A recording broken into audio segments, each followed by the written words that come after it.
Today is February the 12th, 2008. I'm Dave Marquardt at the Warhawk Air Museum in Nampa, Idaho. I'll be interviewing John Hugg for our Veterans History Project in partnership with the Library of Congress. The camera operator today is Don Carlson. And John, I really want to thank you very much for coming and visiting us today. I'm glad to be here. Absolutely. It's our pleasure, John. Would you give us your full name, John? Okay, it's John H. Hugg, and I went by Howard when I was up till I went into service. Okay. And your address currently? I was born in Ames, Iowa, and stayed there till I went into service. Mm-hmm. And my current address is in Meridian, Idaho. And what year were you born then? 1920. 1920. The branch of military that you served in, John? Well, I went in the U.S. Army Air Force at first, and then, of course, it was changed to the USAF later on. But when I first went into the service, I went in to be a mechanic, really, because I'd been working at Lockheed out in Burbank, California. And I went home because I didn't think I'd had the capabilities of being a pilot, never even thought of it. Well, what years did you serve? I went in March of 42, about 3 or 4 months after the war started, and ended up in middle of 71 when I retired, September 71, with they gave me credit for 30 years of service. It's a long time, John. It's a long time. A lot of water under the bridge. Thank you very much for coming, and we'll get with the interview right away here. All right, Thanks, sir. John.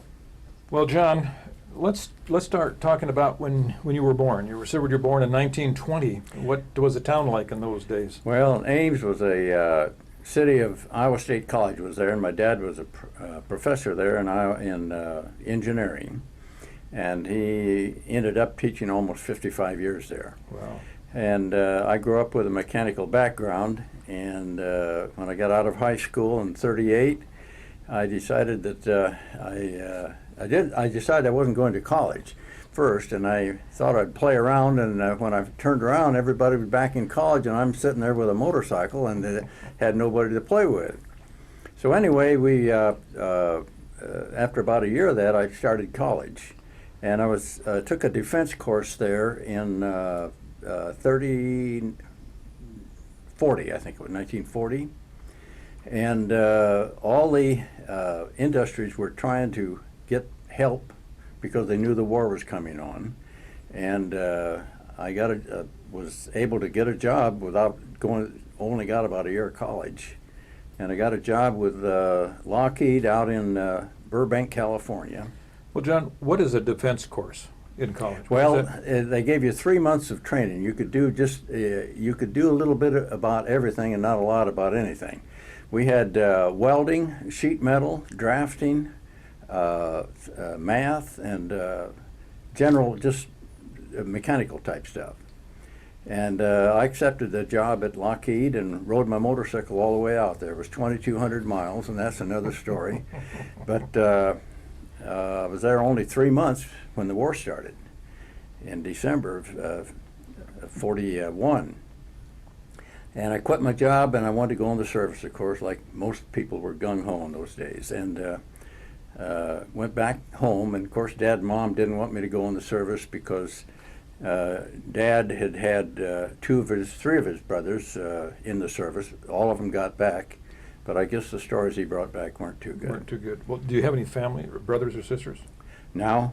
Well, then, yeah. I had a brother who was 5 years older than I, and a sister about a year and a half younger. She's still living. Mm-hmm.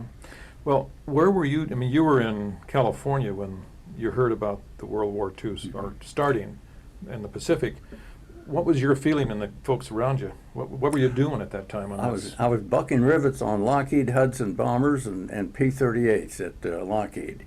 And I'll never remember the night after the declared war, they had a blackout, and we were standing up on these big stands riveting. And the blackout lasted for about an hour, and of course there was nothing. They were pretty gun shy in those days. But my job out there only lasted 3 months, and I went back to Iowa to enlist.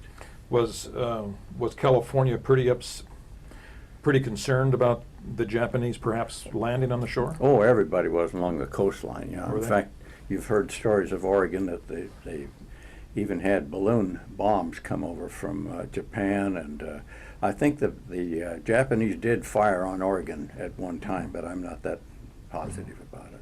But in California, there was just some immediate concern Yeah. about that. Yeah, I don't think they ever sighted anything off of the coast. Did you, what was your feeling about your own personal life then, at that time, John, when the war was beginning and they bombed Pearl Harbor? What was your feeling about doing that? Did you want to quit immediately? And Oh yes, I think everybody was gung ho and had the spirit, to help our country then, and it's a little different now, of course. But I couldn't wait till I got in, and I went back to Ames, and there were five of us, about the same age. Several guys that rode motorcycle with me, and several were in high school. And at that time, you had to have 2 years of college to get in. When the war broke out, you had to have 4 years of college to become a pilot.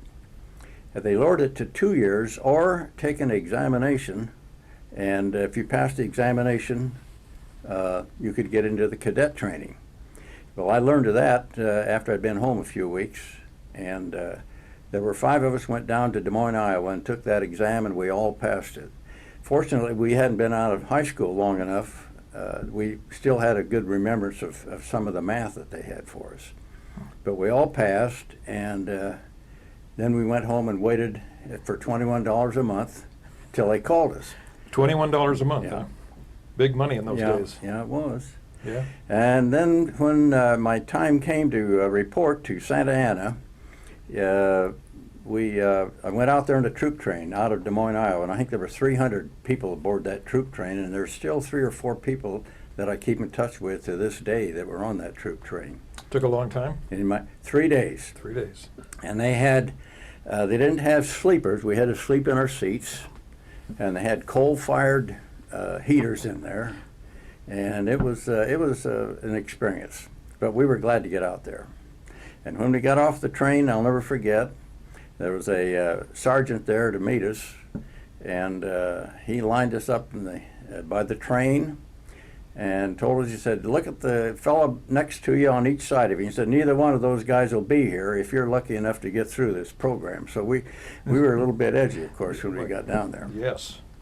Yeah, so when did you get down? This is Santa Barbara? This was at, we went to Santa Ana. And there were, believe it or not, this is hard to believe, but there were 50,000 in tents at Santa Ana when I got there. And there were about, I think there were 6 in a tent, if I remember correctly. And that was pre-flight training. We were there about 3 months. And that's where they separated the guys from being a pilot or a navigator or bombardier. Well, when did you go through your basic? Well, basic training was actually in your second airplane. The primary training was in a biplane. Well, I mean your basic training. Well, that was at marching- Santa Ana. Really? Yeah. That was indoctrination, and we had schooling. Of course, we didn't go into the mathematics of flying until we got into primary, and then we had classes every other day or so. And taught us navigation and little things like that brought us up a little bit sharper to learn to fly. Well, when did you first fly? I soloed there. I think I have a picture of that right there. What was the date on that? 42, August. August of 42. And we spent about 3 months in each one of the training, primary, basic, and advanced. Well, no, this is a private aircraft here. This is Yes, not a military. What's the deal with that? Well, when I knew I was going to be, when I got my papers that I had passed the exam and I was going to be inducted, why, I had never been in an airplane. And so I thought, well, I'd better take a flight to see if I'm going to like this, because I didn't know whether I'd get sick or not. So I went out, and one of my fellow classmates in high school was an instructor, and he took me up in a little Piper and wrung it out, and I didn't get sick, so I ended up going to pilot training. Well, go ahead then. In Santa Ana, your pilot training. Okay, we went through a lot of training there. Guard duty, KP. I got out of KP after the first day because I could type. They asked for volunteers for typing, and I grabbed that and got out of the KP. Didn't have to peel spuds, and we had to stand guard duty and every other project they had. But it was pretty rigorous training on marching and knowing the rules and regulations and so forth of the service. Mm-hmm. So it was quite an indoctrination, and later on we got into barracks. They were building barracks as fast as they could, and we got into barracks, and I think there were something like about 8 in each room. And we had issued rifles, and we'd march and have drill all the time, and just basic training. Anything you remember about that that's special? Oh, met a lot of friends that I Mm-hmm. still keep track of, a lot of them that are still living. And all I remember is it was hot and dusty in the summer in those tents, and it was good. It was good training, though. So this was the summer of 42. Mm-hmm. When did you leave Santa Ana, or did you stay there for training? We stayed there for about 3 months, and then went to primary at Taft at, oh golly, it wasn't Taft. It was a town in California that had basic training. It had been a civilian pilot school, and they had trained civilian pilots, and when this war started, they changed it into a military, and we had civilian instructors yet. And that's where we really started bearing down on us. The upper class really chewed us out, and of course when we got to be upper class, why, we chewed the others out. What did you fly there? There were PT 13s and 17s, which is a twin engine. This is a BT-13 here. That's in basic training. Yep. Now that was at Taft, California. That's our second step. This is second? Yeah, that had Okay. a 450 horse two-place, and loud as the devil. They were awfully loud. And we spent 3 months in those, and then went to a twin engine school at Roswell, New Mexico, where we had another 3 months of training in twin engine, and I graduated in 1943 of February. So what was the twin engine that you flew? That was it there. It was an AT-17, and they had AT-15s, I think, were some of them were wood props and some were metal. Same airplane, same horsepower, and so forth. And they called them the bamboo bomber. They were all bamboo and fabric. Well, they look interesting airplane. Did they fly well? They flew easily, but the seats were bucket seats, and they had a real high back on them that stretched clear up to the back of your neck. And I don't know if a guy could ever get out of one with a parachute on, because you had to get out of the seat to go to the back of the airplane to bail out. Bail out. And we lost 3 or 4 good friends in those things there. Fabric peeling off and things like this. But they were a good basic trainer? Good trainer for twin engine, right? Yeah. So where did you run off to from there? I stayed right at Roswell. That was a bombardier school, and they put us in AT-11s, which is a twin engine Beech, and a lot of people have seen those around. This one happened to have a plexiglass nose. Or which one do we have here? And This would be it right here then. it had a plexiglass nose for a bombardier, so he could use the bomb sight up front. And single pilot, and a bombardier instructor, and usually carried 2 or 3 students. And our missions lasted from anywhere from an hour and a half to 2.5 hours. And the bomb sight that you had aboard this one? This was a Norden bomb site, and at that time it was super secret. You have a photo of that in there someplace in the back. Let me get that out here, John. Go ahead and talk about that. Go ahead and talk about that. The bomb site at that time was super secret, and it had to be transported from a building by an armed guard, and it never left the eyes of either the air crew or the armed guard. So they had to meet the airplane if you were flying the last mission of the day, take the bomb site out and carry it back to safe storage and lock storage under guard. So you didn't carry it, but the armed guard did, huh? Armed guard, that's what he was for. Do you have any idea, John, in this picture that I'm showing of the Norton bomb site, what aircraft this is in? See it? No, I don't. You don't, okay. Could be anything. The B-24s, B-29s, B-17s all used it during World War II. So there were quite a number of those sites out there. Well, now you're no longer training to be a pilot, you're training to be a navigator. Well, I mean a bombardier. No, we were flying bombardiers. I was the pilot on the airplane that trained the bombardiers. That trained the bombardiers? Yeah. Okay. So you were getting a lot of flying time in. Yeah. We learned, we got on the bomb site once in a while and flew some low missions and knew how to work it, but we weren't experts at it. Well, John, were they actually dropping dummy bombs at the time? Oh, yes. The bombs were 100-pound. Everybody's seen these blue bombs standing around. They filled them with sand and 5 pounds of black powder. And they were able to spot when it ignited, when it hit the ground. And we were flying anywhere from 4,000 to about 14,000 feet. So they could bomb at different altitudes and learn how to set up the bomb site. A bombing run was only about a minute to minute and a half long. Now that time has passed, tell me about how accurate were these bombs in those days when you were dropping practice bombs, when these guys were just learning? It depended on the pilot and the autopilot. We had Minneapolis Honeywell autopilots in there. Same thing we had in the B-29 later on. And evidently I learned to use it pretty good because the bombardier I had said that when he got assigned to my crew, he said I looked for a pilot that had some training on the bomb site. And they were very accurate. In fact, my bombardier, on our practice missions, when I was flying out of India, we had the best CE, which is a circular error than anybody had in the squadron. I think it was under 150 feet, and that was at 30,000. Pretty darn good. Yeah. Well, now, when you were doing this training, how long did you spend learning to fly and taking navigators and bombardiers out? Well, we had, I was there about 18, 20 months. Okay. And then I volunteered for B-29s. And at that time, if you had over, I think it was 11 or 1,200 hours of twin engine time, you went through the training as an experimental class just to learn 4 engines, 4 throttles.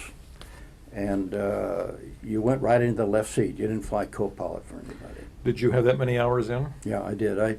I qualified for AC. We referred to them when the B-29 came out. They called the first pilot aircraft commander, and the co-pilot was called pilot.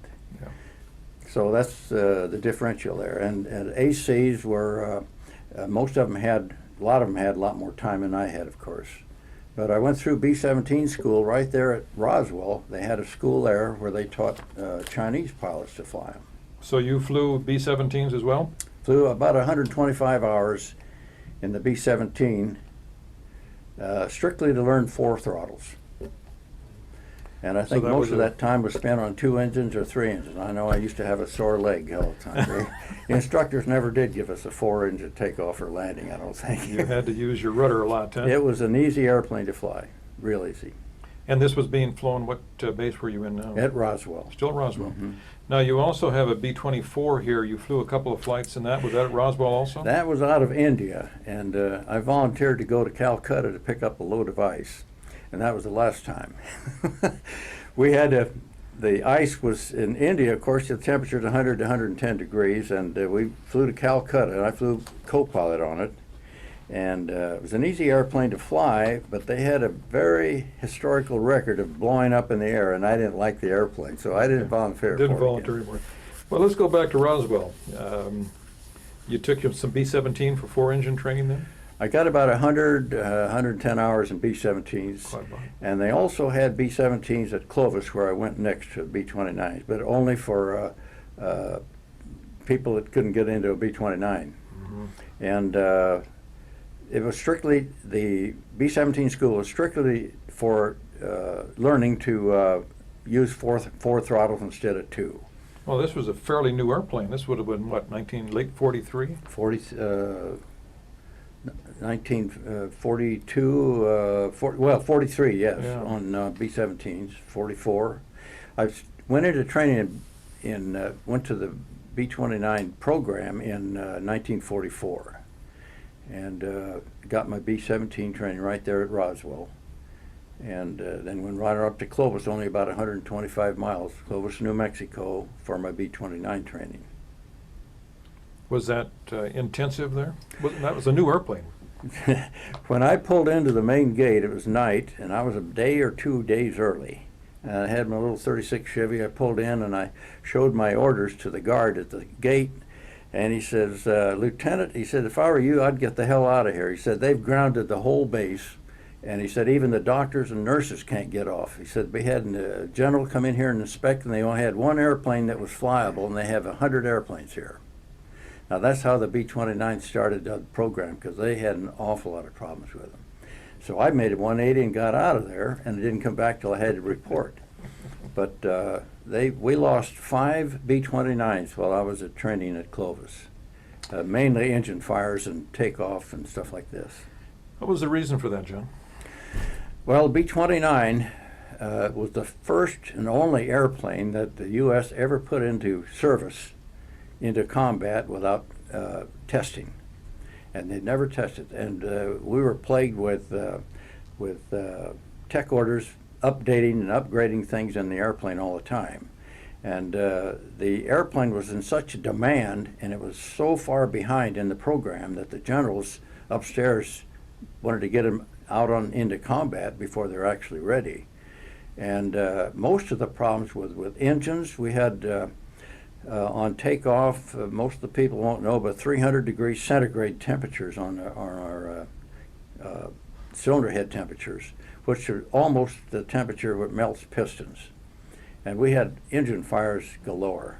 And our takeoff procedure in those days was get airborne, and when you started down the runway, you couldn't take off with open cowl flaps because they were so wide that they restricted the flow and too much drag On the aircraft. So we had to close the cowl flaps or bring them down to within 4 or 5 degrees, and full throttle. And the takeoff was quite long, of course. We used about we had 8,000-foot strips in those days, and the takeoff was quite lengthy depending on the load you were carrying. But once we got airborne, you leveled off at 50 feet and stayed there with full throttle till your airplane got up to 200 miles an hour. And that way the engineer could start milking the cowl flaps down where we didn't have as much drag, and just inching back a little at a time and gaining a few miles an hour, and we got up to 200, and then we could climb. And I can remember staying at 50 feet for 30 miles or 40 before you could even start your climb. A lot of engine issues then. Yeah, we had a lot of problems. Did they solve And them? they had those overseas at the same time. Oh, at the same time. Well, it sounds like there were some issues that they needed to resolve. Well, that's why I say it wasn't. It had never been tested that thoroughly, and when I got to India, of course, it's the hottest country in the world for that type of flying, and it was so hot over there they had to quit work at 10 o'clock in the morning. And they couldn't go to work till after the sun went down at night, so they'd be working all night on airplanes. The skin got so hot it would just burn you if you touched a wing or any place that was metal. Wow. Well, John, when you were at Clovis then, learning on the 29s, did you get a lot of flight time there? I think we only got a little over 100 hours again. Really? Yeah, 100 hours. So I went overseas in the 29, probably a little over 100 hours. And a little over 100 hours in the B-17. Well, well, when you left Clovis and to go overseas, yeah, where were your orders to go? I was to end up at a small town called Chakulia in India. India. So what was your flight plan like? You went across the Pacific? Yeah. I'll point it out here on the map.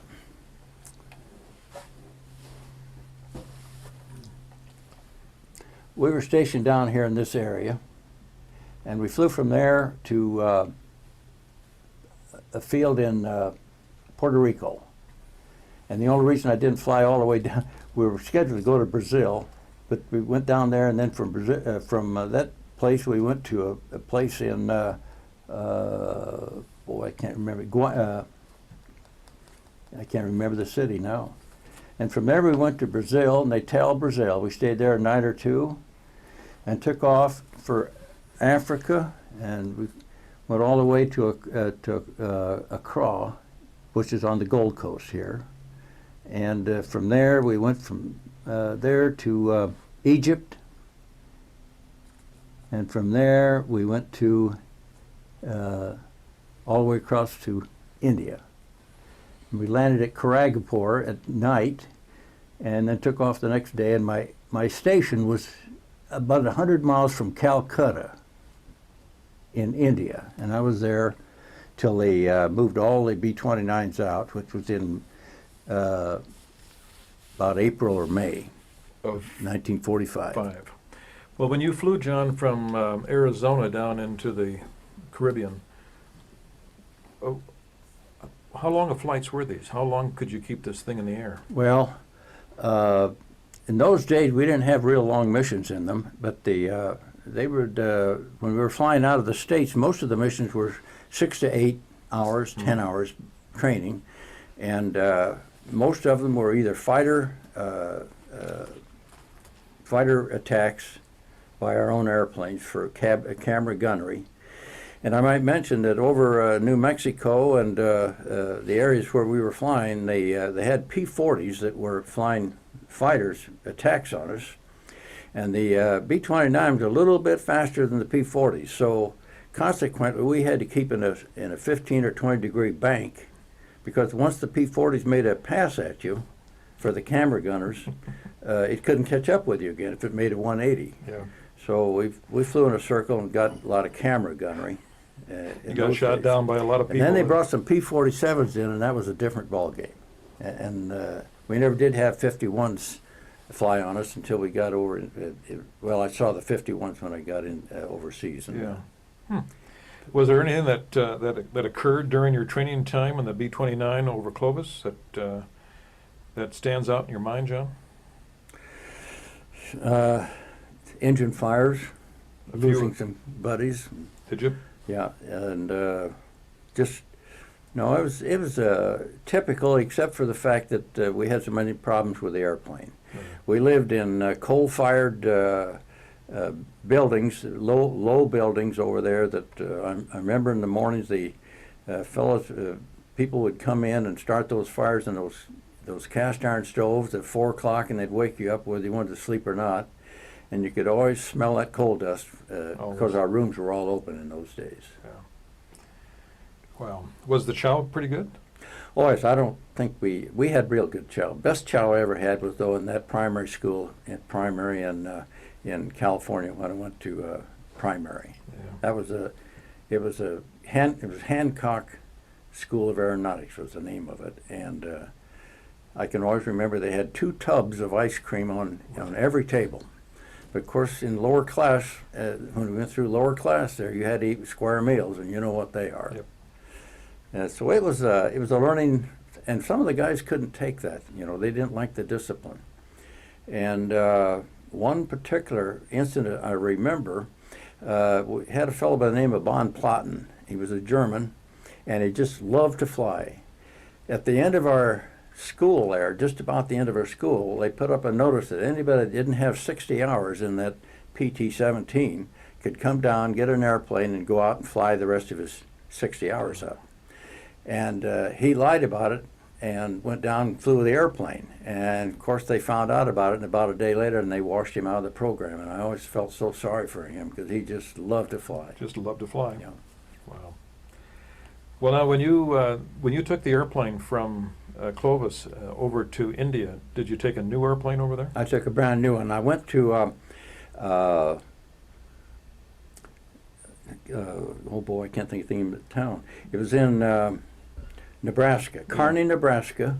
Picked up a brand new airplane, and it was in the winter months in January, or December rather. And I remember Mom coming over from Iowa and having dinner with a crew just before I left, before we left for Florida to go overseas. And we had to go out and pre-flight those airplanes in the snow and cold, and it was miserable. But we got a brand new airplane and didn't have any problems with it, and we got all the way to India with it. Of course, we were taking off with no bomb load or anything, so it was pretty light. A lot of fuel. Yeah, a lot of fuel. Anything that stands out in that particular flight, John? Well, not in that particular flight. Well, several things. The B-29 would carry 8,800 gallons of fuel if you loaded everything with front Bombay tanks. And that's a tank car, a tank car load of fuel. And we never carried that much the whole time we were over there because we were always carrying bombs. But on our trip over to Africa, we ran into a cold front, and we tried to climb over it, and I climbed to 33,000 and never could get over it. And we had real severe turbulence in that. And when we came down, I didn't know really where we were at. We had to there weren't any DFs on some of those places that we were landing.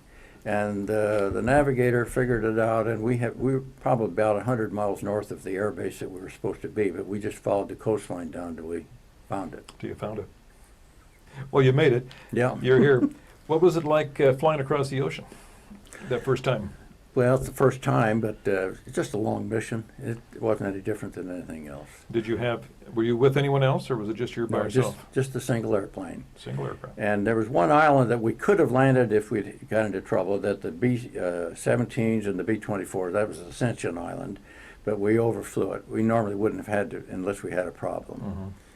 So the plane acted good and flew well until we delivered it to India. Well, now, when you flew across from the Gold Coast up to Egypt, John, was that a long Africa flight there? Well, we also, I think we landed at Kano, I think that Kano was in Africa, if I remember correctly. And no, we had a lot of fun because we went down low altitude, and my God, we saw every animal you could imagine down there. Buffalo and giraffes and things like this that we really got a kick. We flew over 500 feet and sometimes lower, but we had plenty of fuel. But we had a ball going over there. And one thing I remember at Accra, we took a couple of days there and we went down swimming in the ocean. And I think that's the first time I ever swam in the ocean. And we had little boards that were about 3.5 feet long that were supposed to be able to go out and float these waves in. And of course, old Dad here, he thought he was going to do that, and I went out, I swam out with this board, and I got into an undertow, and I got swept out. And I was getting a little panicky, and I finally threw my board away, and I had a native that took me out. He was going to show me how to do it. He got on his little board, and boy, he just went into the shoreline like crazy. And I tried to get on this thing and I didn't know how to do it. And I'm treading water all the time, and I got so winded, I finally threw the board away and started swimming as hard as I could, and I wasn't making any headway. And the native was standing there waving to me to come in, and he saw I was in trouble, and if it hadn't been for him, I'd have never made it. When he pulled me in, he got me in, okay, and I didn't have the strength to stand up on that sand. I just laid there and gasped for a couple of minutes. So that was a close call. Yes, it was, John. Nothing to do with your flying, but it was still a close call. Yeah. Wow. But I always had respect for the water after that, even though I did a lot of diving and underwater photography and everything. Yeah. Well, let's. This is a B-29. This isn't one of yours, I don't think. This is just pictures of. So here's a flight of 4 B-29s. And you were the pilot on the left seat of the aircraft commander, I guess is what you want to call them. Mm-hmm. Yeah. So B-29, big airplane. What was the payload on that, John? Well, depending on how far the mission was, how many, they would calculate the time to the target and back, and load the fuel accordingly. And my missions averaged 15.5 to 16 hours, average on all of them. And my first mission out of India was to Singapore. It was 2,000 miles down and 2,000 back. And I think it was about 5,000 back because we lost an engine. And when we landed, we were about 45 minutes later than the other crews, and they thought we'd been lost. Of course, radio silence prevailed in those days, so we never used the radio. But we had to feather one of them and fly all the way back, and there was no place to land. And we were 18 hours and 20 minutes that day, and I was 9.5 hours on 3 engines, and I'll never forget that mission. That was a tough one. It's a long one. It was. What was the terrain like under you when you flew? All water. All water. All water, yeah. Wow. Our base in India was about 100 miles in from Calcutta, which is right on the bay and the coast there. And you flew over to Singapore and back. Yeah. How many flights did you make? How many missions? Oh, just one. Just that I one? made 3 out of India, and the other 2 were at Rangoon, which was a real short flight. And if you'll see, well, can you see the map here? We were flying right out of here, and Burma was right straight across this little bay right in here. So it was only about I think something like a 5-hour mission, 5.5 hour or something like that total. Just across the bay. Yeah. And we had an incident happen over there. I wasn't on that particular mission, but they think they got a direct hit just as the bombs left the Bombay, and we were in formation. These guys were in formation at 32,000, which was as high as we could get. And the bomb exploded, and it wiped out 3 airplanes.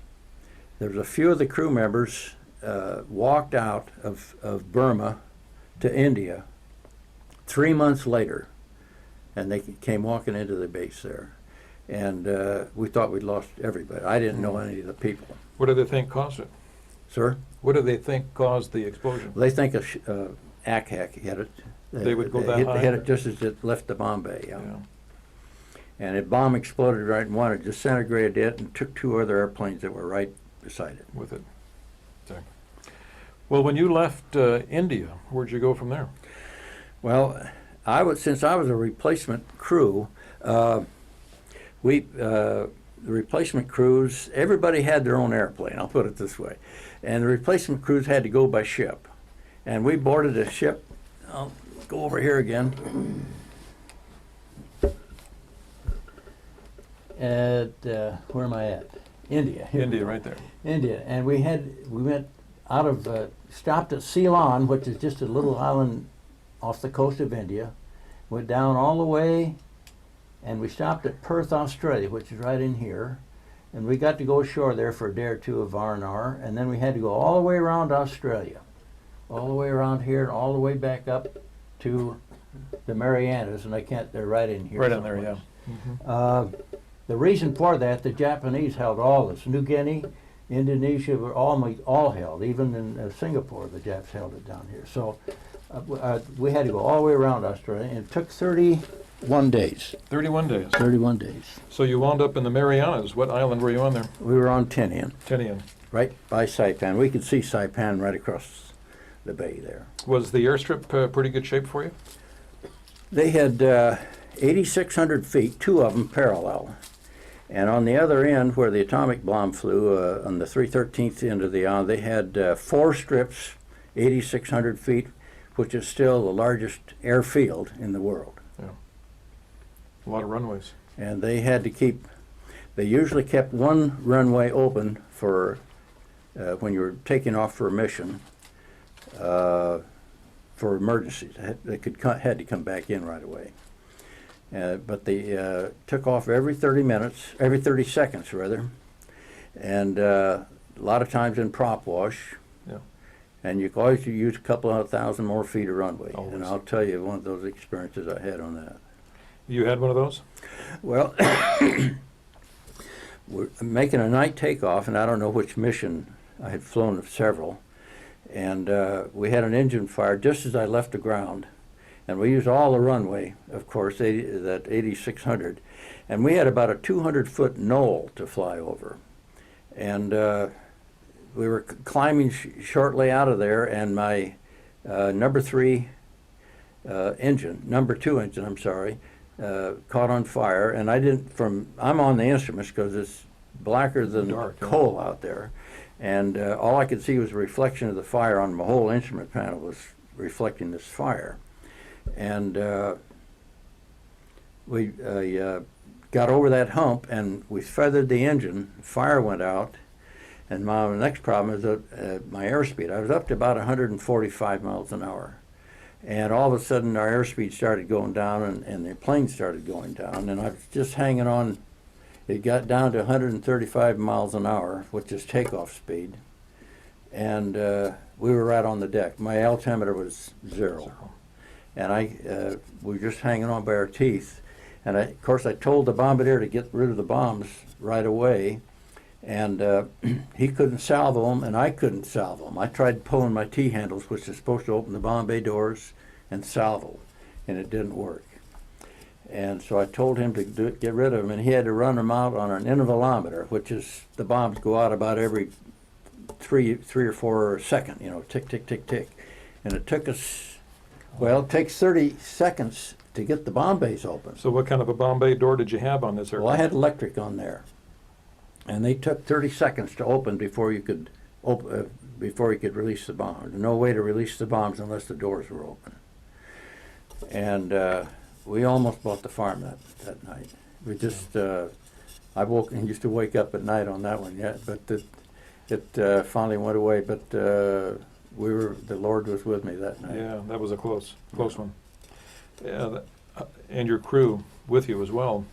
That was good that you came through that one, John. And the airplane held up for you. So.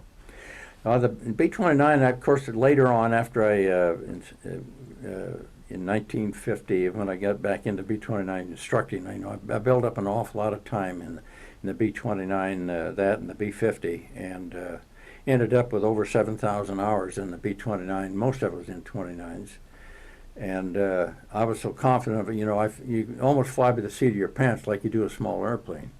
But you could just feel everything, and once you get your confidence up, it's a lot safer airplane because you're not sweating everything out. Well, it's a large airplane, isn't it, John? Well, it's 141-foot wingspan, and I think it was 50-some feet in the back, and then the tail at the top of it.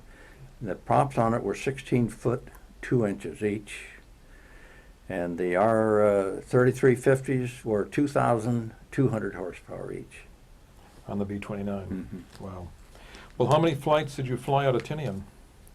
I got 15 there and 3 out of India, so I got a total of 18 missions. And one of those missions was the show of strength on September 2nd, which we called VJ Day. That's the day that MacArthur was on the Missouri and signed the peace treaty, and they had all the Japanese on board to sign the peace treaty. So you were flying, and the reason was... They tried to launch 800 B-29s that day out of the 3 islands. Guam, Saipan, and Tinian were the islands that held the B-29s, and I think they got about 770 launched that day.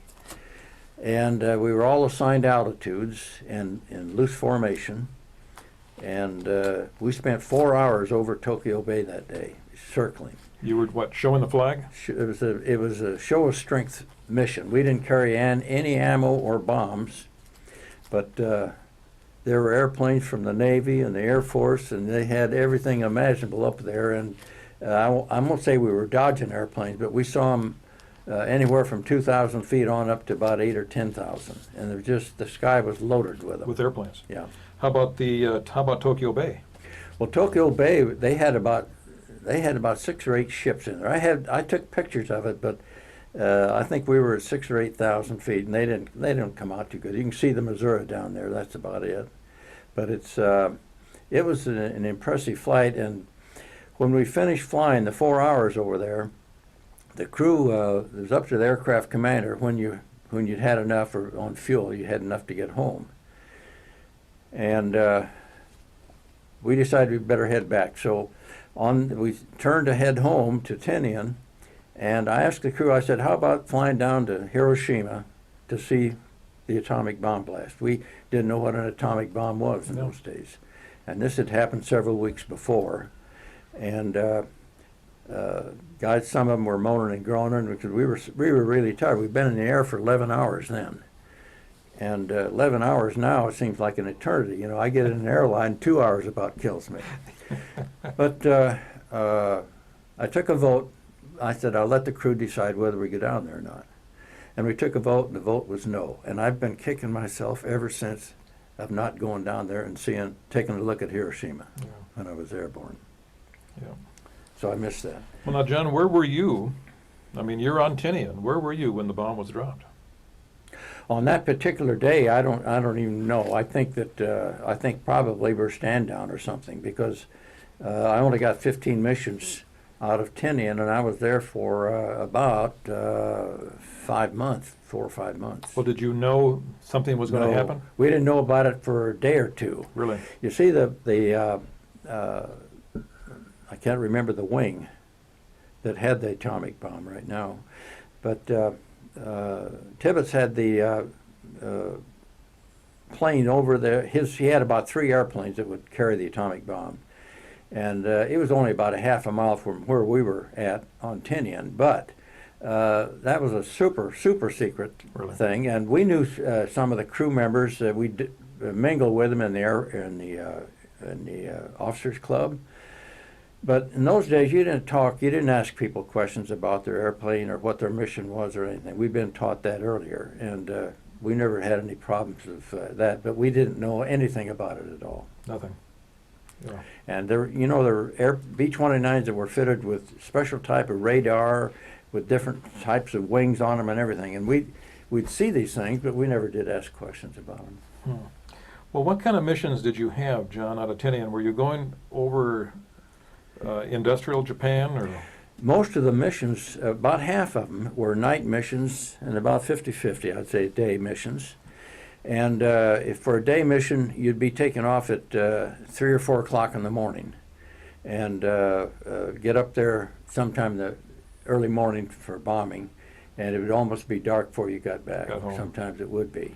So you're dropping iron bombs? Well, we dropped all kinds of bombs. I have a list here of some of the bombs. These are bomb tags that come off of the back end of a bomb when they arm the bomb, arming tags. And these show the date of the mission, the weight of the bomb, the length of the mission, and the target. And the bombardier would take those off of each bomb. He'd climb into the bomb bay after we were airborne, usually a few hundred miles before we got to Japan. And he'd take the tags off, which would arm the bomb so it would explode when it hit the ground. Well, here you go, collecting these things, John. You collected everything.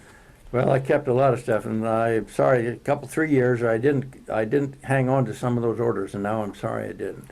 Well, what was the feeling of the pilots and the air crew when LeMay took over and started doing your low-level bombing? When LeMay came out with low-level bombing, and the reason for this was that our bombs weren't hitting the target, and for accuracy, he decided we were going to bomb at low altitudes. And what's this airstream we call it? The jet stream? The jet stream was discovered by B-29s over Japan. And they were finding that some of those missions that we were bombing up there, the airplanes were darn near standing still. And so they knew something was happening up there. But they didn't develop that until later on, and they figured out that this was a very high velocity wind. They'd have winds over 200 miles an hour sometimes. And the wind would affect the bomb fall. Oh, yes. When your bomb has to fall 3, 4, 5 miles from altitude, and you have different wind at different altitudes when the bomb's dropping through it, why it changes the course of the bomb. And LeMay decided we were going to bomb at low altitude, and by the time they decided that, most of the Japanese fighters had been knocked out of the air. There were enough to give you a problem yet, but nothing like we had, the boys over in Germany had.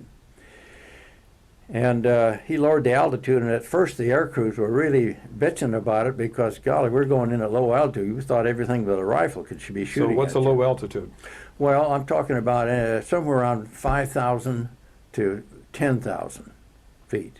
And the B-29 was made to bomb above 25,000. But he found out very shortly that we had the accuracy. We were starting getting 80 to 100% practically on the accuracy of the bombs, and we didn't have that much fighter problem, didn't lose that much in airplanes. We lost a lot of airplanes in the beginning. Go ahead, John. In the beginning? Yeah, in the beginning of the war with Japan up there, and when the B-29s. See, I was late getting over to Tinian because they had brought in a lot of B-29s to Tinian, Saipan, and Guam before I ever got over there, out of India. And these guys had 12, 15 missions, and I only had 3, and they were there not as long as I was on some. So our thing was that we wanted to get our missions in so we could get home. Well, they lengthened the number of missions from 30 to 35 missions in order to go home. And of course the war ended and I only ended up with 18. But a lot of the fellows that were there ended up with their total number. Well, following the war, John, and when you did your show, the Force flight over Tokyo, where did you go from there? You mean after the war was over? Yes, after the war was over. Well, I went back to the States, and this is 45, 46, and of course we had leave and everything, but nothing developed there till 1950 when the Korean War started. Did you still stay in the service then? Yeah. And started the B-29 program up again for Korea. And since I had a lot of time in the B-29, I went right to Randolph Field, Texas, where the school was at, and started instructing B-29 crews. So you were instructing then at Randolph? Yeah, and that's where I built up a lot of time, because all our missions there were 16 hours. They had, at Randolph, there were 2 sides of the field, runways on each side. And one side was when you had your crew assignment, and you took basic training in the B-29. And a lot of these pilots, most of them were B-29 pilots that had flown during World War II. They were recalled. Yeah.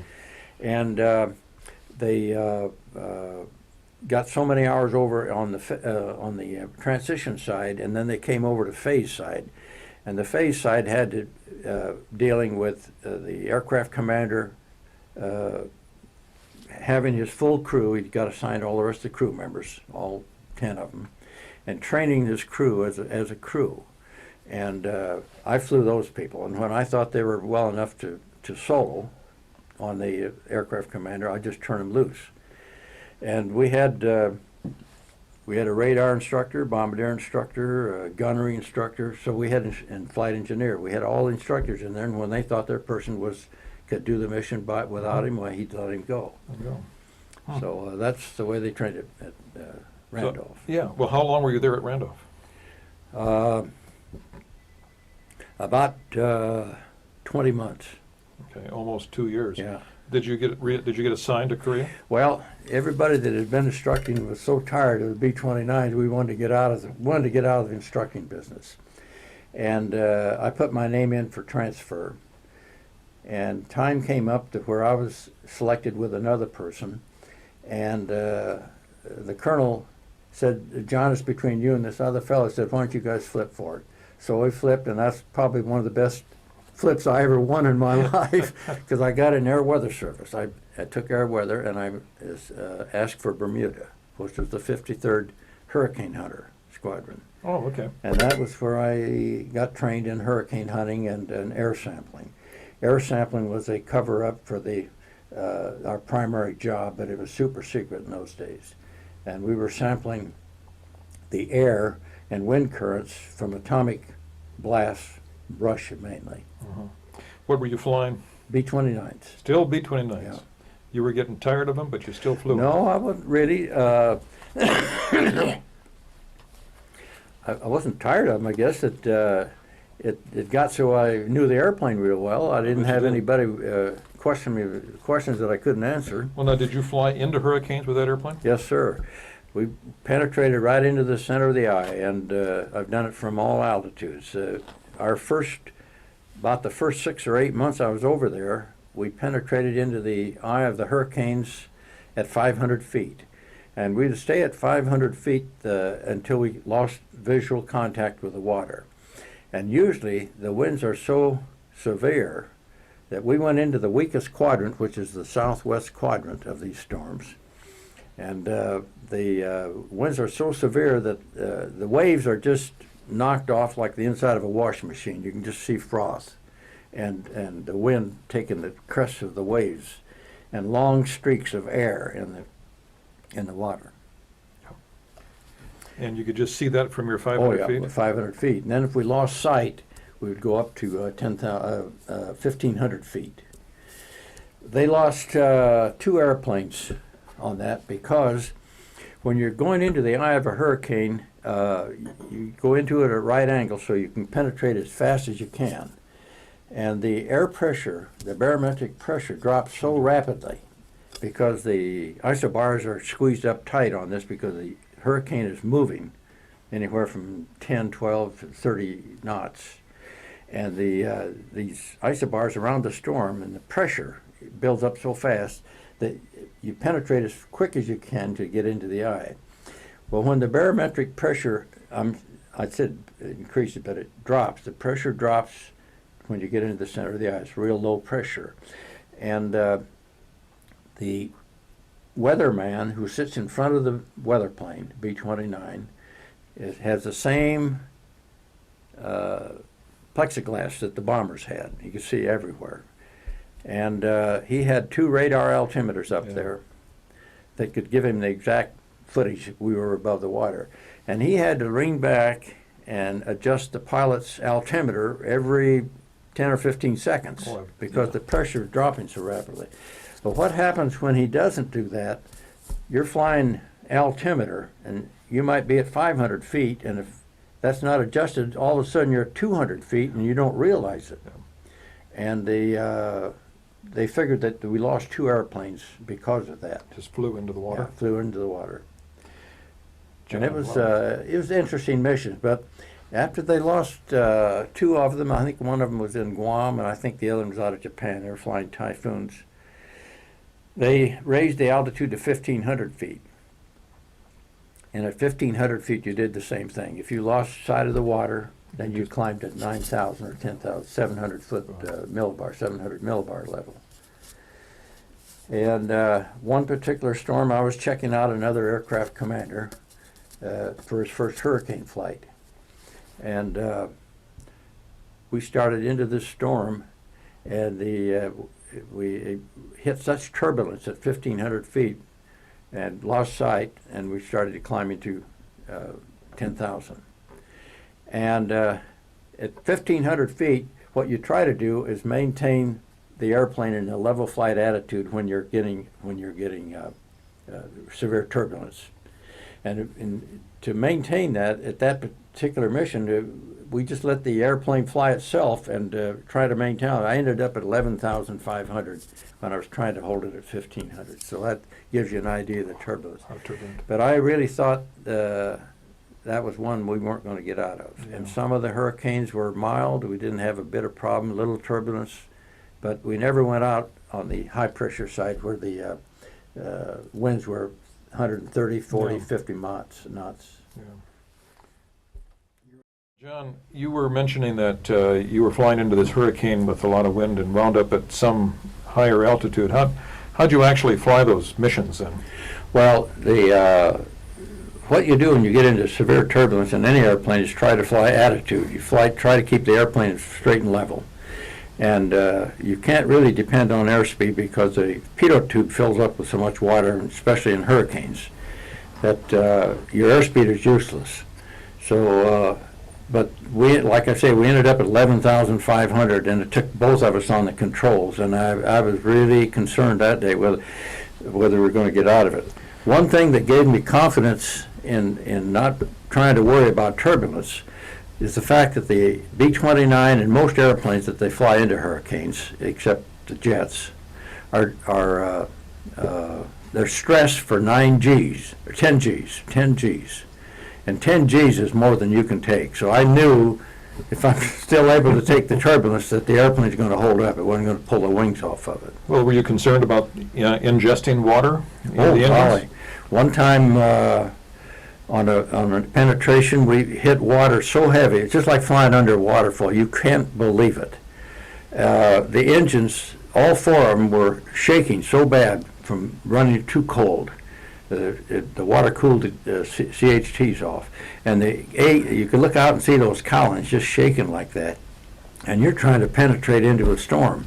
Fortunately, we never lost any, but my flight engineer usually would run the RPM up higher, and if that didn't do it, there's not much else he could do. You just sweat it out. And the penetration normally didn't last, more than 10, 12 minutes sometimes. A long time. Thank God. Yeah. Well, John, you were mentioning too earlier, and let's go back to your back into the Second World War. You had a couple of experiences there you wanted to talk about. Yeah, one of my closest experiences, beside that engine fire, was we were bringing home, after the war was over, we were bringing home a lot of passengers on the B-29. We had a total of 20 people aboard the B-29, and if anybody's been in the B-29 with turrets in it, you wouldn't believe it would get 20 people in there, and with their baggage and everything. But we were flying out of Tinian the first night out of Tinian. We were supposed to land at Kwajalein, if I remember correctly. And we were about 12, 13, 14,000 feet at night. And everything had been going good for 2 or 3 hours, so I decided I'd get a little nap and let the co-pilot watch it. Well, I unbuckled my safety belt. That was my first mistake. And I went to sleep sitting in the seat. And the next thing I knew, I was against the ceiling and waking up in the middle of the night with no light, no horizon, blacker than coal. And for a second or two, it took me to find out where I was at. And I realized I'm bouncing on the ceiling and the airplane's headed straight down. And the autopilot had tumbled. And we were flying on autopilot, of course, and had taken the control column and jammed it as hard as it could into the instrument panel. And I reached down for the controls and grabbed the wheel, and I put my feet right up on the gauges, and I overpowered the autopilot by strength. In the meantime, my co-pilot was hitting switches, and he finally knocked the autopilot off, and we went up, stalled, came back down. This is the first time I'd ever heard of losing an artificial horizon in an airplane. And some people have never done it. And it's getting into an attitude, straight down or straight up, that will do that. And I made about 3 or 4 sachets before I got there. I had to go to needle ball airspeed, the old thing they first learned in pilot training. And I finally got the airplane up.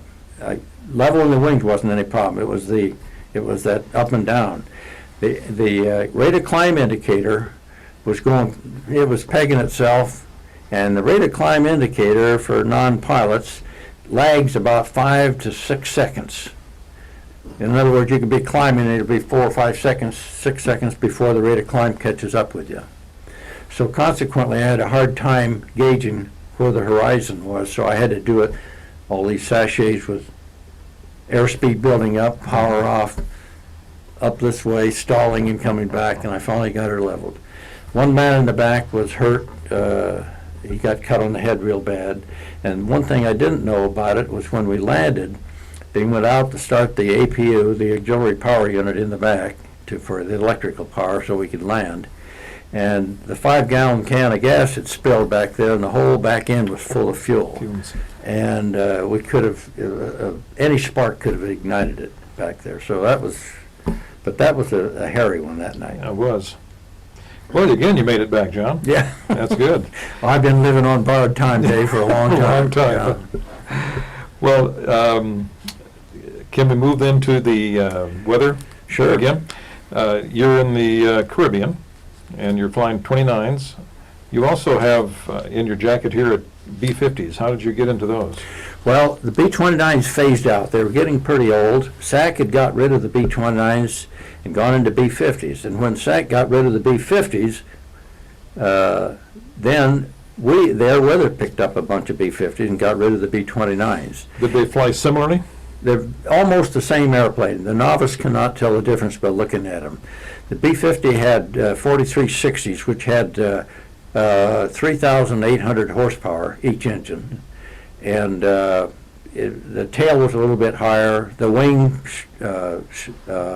spar had been beefed up, but from the outside they were the same dimensions except for the vertical stabilizer. And it was a much faster airplane, about 50 to 60 knots faster. And we've got it in weather, and we did the same job with it that we did in the B-29. Unfortunately, I have to say that the record of the B-50s was much worse. They lost a lot more B-50s and crews than they did in the B-29s. Wow. And I don't know why that was, because we didn't have engine failures like we did in the B-29s. Now, I'm talking about weather, not in B-29 training.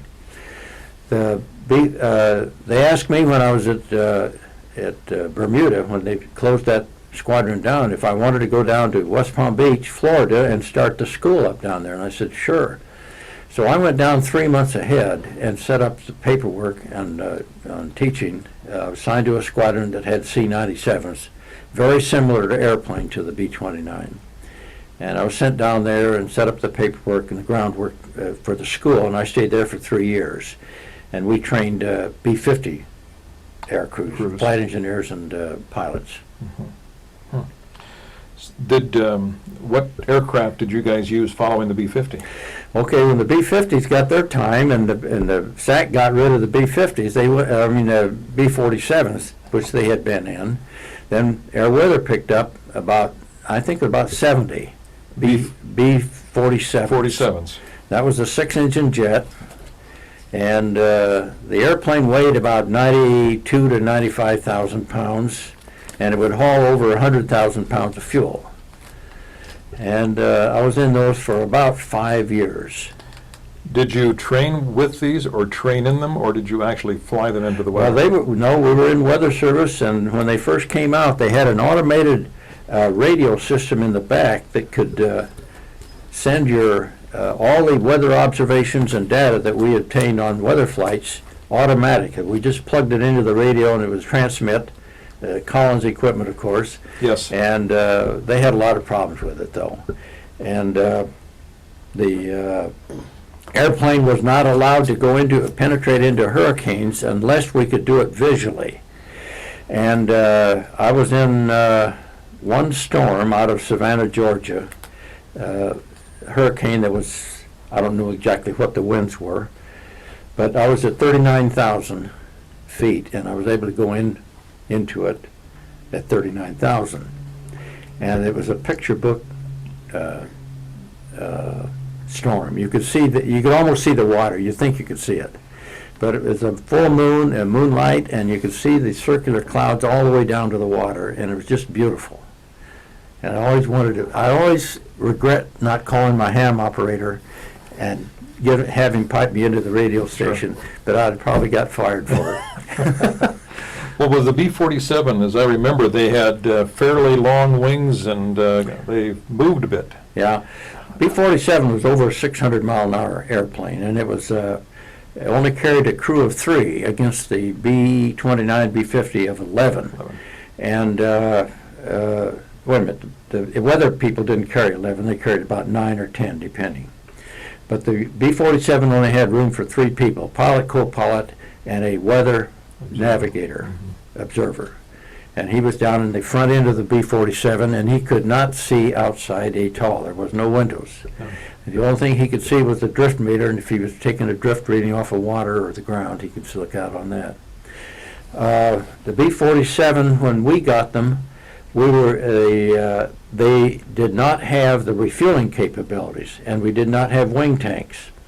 SAC, when they had them, of course, they had those things in the air during the Cold War, and they would keep one in the air 24 hours a day with atomic bombs in them. That's when we were having the Cold War with Russia.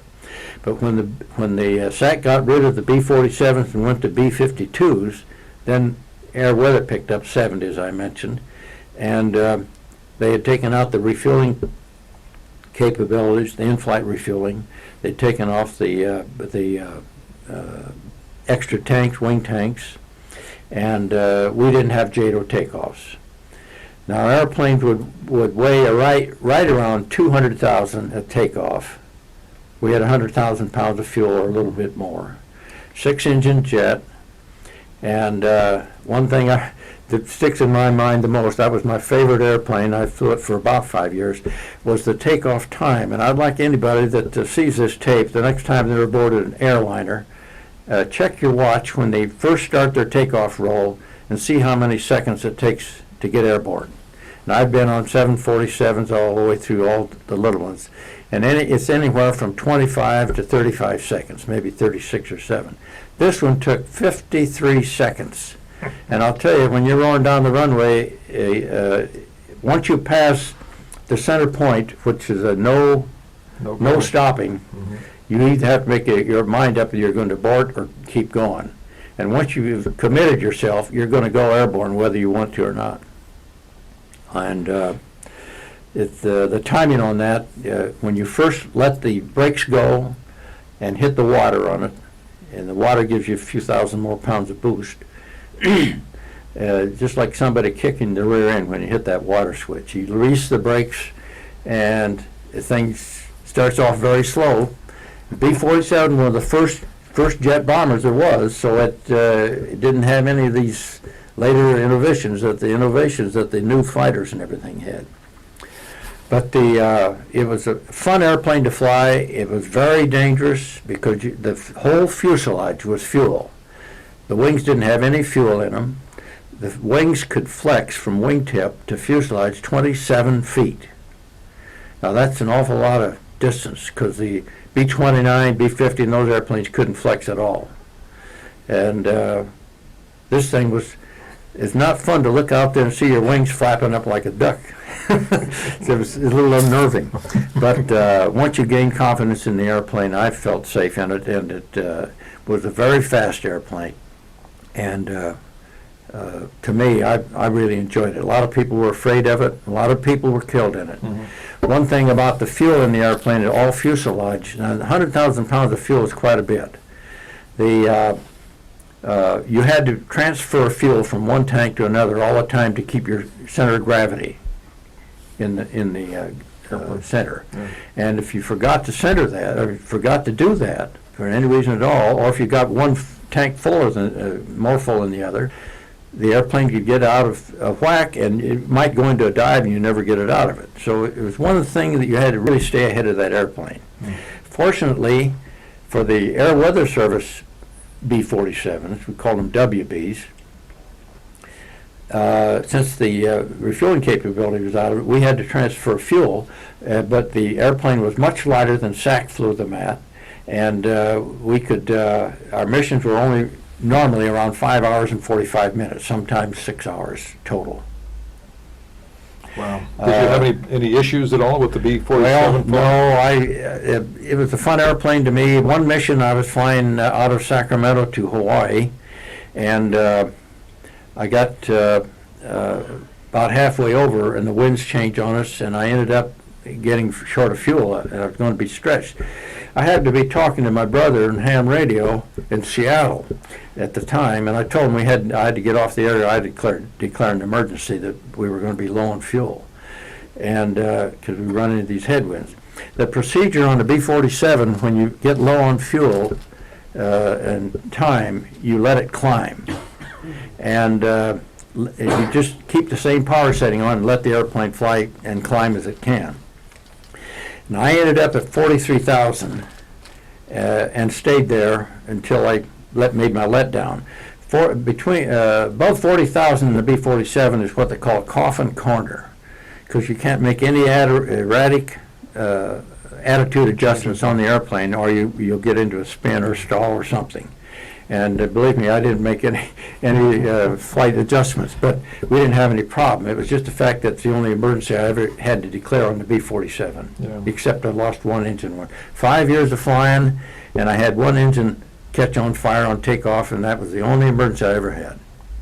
Well, again, John, you're pretty fortunate there. Well, what was your job following the weather service, or the B-47s? Well, I was a commander in the Philippines. I had 6 airplanes, 6 B-47s, and I was there for 2 years and flew weather recon for the B-52 strikes. And the B-52s were bombing Vietnam, and we were flying the areas where they had to be refueled. And giving them the weather data for that particular day. And of course, that's about 6 hours ahead because I had to make the decisions early. And from there, from the B-47s, I went to 130s. And I hadn't been in Vietnam yet, and you had to get Vietnam behind your name if you were going to stay in the service. Otherwise, they sent you over there. So I was hoping to get C-141s, but I was turned down and had to go through C-130 training on the East Coast, and most of the C-130s were stationed in Taiwan at CCK Air Base, and we would fly out of CCK into what we called in-country in Vietnam for anywhere from 19 to 21 days, and fly all around Vietnam, and then come back to tent in, do our washing, and get a few good meals, and go right back into. You were flying a C-130. What were you flying? What were you hauling? We'd get our load order in the morning when we'd report to work about 4 o'clock in the morning, and they had an outline of maybe 6, 8, 10 missions for you to do that day, and you'd fly as many as you could. And on each mission that you would fly, whether it be pick up people, carrying bomb loads, carrying frozen fruit, it could be anything. The only thing I didn't carry was animals. I think we flew everything but animals. We flew tanks, jeeps, equipment, bomb loads, people. And the thing that was a little touchy there was that when you picked up these RVC people, you didn't know whether they were enemies or friendly. And gosh, these guys would get aboard with grenades on their chest and rifles loaded and everything else. So you're a little bit uneasy about it, but fortunately I never had any problems. John, I have a picture here of your hand-drawn information about aircraft landing strips. Could you share with us what these are? Sure. When we report to operations on a C-130 mission that day, they would assign us an air base. Air bases that we'd go into. If we hadn't flown into them, they had a pilot's information file with a good picture and details about landing instructions. And I would draw them out, as most people would, on a piece of paper, and giving the name of the air base, the length of the runway, and so forth. And you had a navigator aboard that, of course, could get us right into these strips in the jungle. And most of these airstrips were gravel or mud or whatever. They weren't concrete. And the only close call I ever had on one of those missions, we were picking up a rubber. We called them elephant balls because they were big rubber fuel tanks. Yeah. And we were picking those up, and they'd been unloaded and stacked. And they brought those when we went in there. You carried people on board your 130, a loadmaster and several people to help him. And they picked this load up and put it on the airplane. And on the load, there's always a piece of paper that tells you exactly how much weight it is and so forth.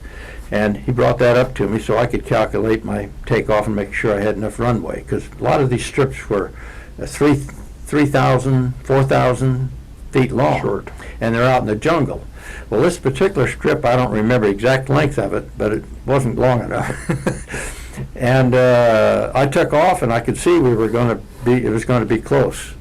Now that C-130 had over 16,000 horsepower, and it was a terrific airplane. And but when you put so much weight on it, no airplane will fly. And I swore we took some trees out at the end, but I inspected the airplane after the landing, and there weren't any bushes of trees in it, so I made it. But I called the loadmaster up into the cockpit when we took off, and I said, "What in the world we got back there?" I said, I just barely made it." And he recalculated and said, "Boy," he came up and his face was white. He says, "Colonel, they've got, I think it was something like 4,000 or 5,000 pounds more than they actually had. And they didn't have that on the manifest, and of course we have no way of weighing it." No. So that was a little bit close call. Well, how long did you fly the C-130s, John? I was about 18 or 19 months in Vietnam, And then I had almost 19 years, or 29 years in the service. They sent me to Texas, and I stayed down there at, I can't even think of the name of the base, until when retirement came up and I got out with 30 years. And this was in 70? This was in 71. I retired in 71. September 71. Quite a career, John. Quite a Well, career. it was good for me. I enjoyed it, and at first some of it was bad, and a lot of memories. But I feel like the Lord has been with me. Absolutely. John, when you retired, I always like to ask what kinds of things that you learned in the service during that period of time, during the Second World War and whatnot, that helped you out following your military service.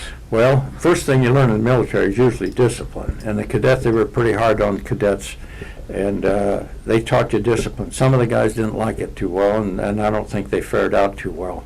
But as crew members, when you're dealing and living with a crew member, you get to be family, and you didn't go by rank. And this means an awful lot to a person. After the service was over, I kept track of my flight crew. We would have reunions every year. Now there's only 4 of us left, B-29 crew I'm talking about. And 4 of us left, and there's only one of them that can travel. So I don't see them, but I talk to them quite often. And I think it's just the pride of doing your job for Uncle Sam. And it's real tough on anybody, I think, that went through the service life to see what's going on now with the people that don't regard the service as an honorable profession. Mm-hmm. Well, thank you. And John, you know, we have other pictures here, and we only have about 5 minutes remaining here. I'd like to put some of those pictures up, and if you could help explain them as we do that, Sure. I would appreciate that very much. Let's start with this picture here of your crew in front of the B-29. You want me to hold these up? We just don't want it in front of your face there, John. How about Yeah. that right there? This is my B-29 crew. It had a crew of 11, and they stayed with me all the way. Well, this crew is the one that I ended up of. I lost my navigator and my co-pilot. Co-pilot was killed on a mission, but not on a mission with me. And we stayed together all the time, and there's 4 of us left out of this 11 crew members. Mm-hmm. Very good, John. And this particular... This is a Chinese American flag that we wore on our A2, our leather jackets, in India. In case you were shot down or had to go down and Chinese would pick you up, there's enough Chinese on there that they know that they'd get a reward if they turned you over to the Americans, because a lot of the Chinese didn't. So we wore those on our jackets. On your A2? And here we have a large plaque, and I think we can't get it all at one time. Well, I can slide it. Okay, slowly. yeah, do that. Just put it down on your, there we go. Okay. This was awarded to me and I think all the B-29 crew members, flight crew members, by the Chinese government, by some general that made a statement on there how much they appreciated our service in the CBI, China, Burma, India Theater, when I was over there. And do you want me to slide this, or do you? He'll move the camera now. And they sent us each a pair of Chinese wings, and it's one of my favorite possessions. Well, they were obviously proud of the help that you gave them, John. Yeah, they say, I had somebody interpret the Chinese on that, and they say it gives you a lot more credit than what that little letter says over there. And John, we have one other one over here that I'd like to perhaps show. This one may be a little more difficult to show because it's a little more detailed. And I think I'm going to hold it. Can I get up? Oh, please, yeah, sure, John. Yeah, I can point to these things here. Sure. Well, this is a Air Force career type plaque, and it shows when I started out with my cadet wings and my cadet and my rank from second lieutenant to lieutenant colonel. Shows the Army Air Force insignia for your cap, what we call slick wings, the ones you were issued on pilot training, senior pilot wings, and then finally the command wings that you get after 15 years in the service. And this is the later Air Force insignia. Some of my awards, I didn't get the DFC, but I got the Air Medal with 5 clusters and several unit citations, and the Asiatic Pacific theaters with five clusters. 5 clusters, yeah. These plaques here show, you might not be able to see them, but they show each airplane that I flew during my service career. This is my Air Force Aviation Cadet name tag, and these are the ranks that I acquired when I acquired each one of these. No, isn't it? I think so, John. Yeah, ranks. Yeah, okay. And this is a little card that shows 40 years of flying from the Idaho Safe Pilot Association here with more than 2 million miles. We have that plaque here. We have that plaque as Yeah. well. We can get that on. And that's about it. And these, this map shows your... This shows the places that I was stationed throughout the world. I won't go over all of them. This is India, of course, and this is Japan and the islands over there. And the only one I put this up to the North Pole is because I flew the pole missions for 2 years in B-50s, where we went up from out of Alaska, Fairbanks, to the North Pole for weather reconnaissance. And so I put that up there to show that I'd flown the pole flight. Well, John, you've had a wonderful career. Wonderful career. Oops. There we go. Well, John, we have got some that other other plaque? pictures. Yeah, we're going to show them at the end. Go ahead and we'll finish this right now, John, and then put these on the very end. I'd like also to show the short snorters and all that, but and we have lots of things that you've saved over the years, and they're just wonderful, wonderful pictures. And John, I want to thank you personally for you coming by, John. Enjoyed it. And proud of what you've done for Thank you, Dave. our country. Thank you. Thank you very much. I'd start collecting a bill from each country that I flew into. And unfortunately, some of the times I never got a bill because we, flew in Africa. We didn't get into town or to a place where they'd have a bill. But I flew into, counting the United States, I flew into 51 different countries and touched base there. Even if I didn't fly into them, I was on ground at them. Is that too much of a glare for you, Don? Okay. This shows the Idaho Pilot Safe Award here of 2 million miles and, 40 years? 40 years. Yeah. And I actually ended up with 50 years of flying before I decided to call it quits. So I had my fill of flying. Yeah.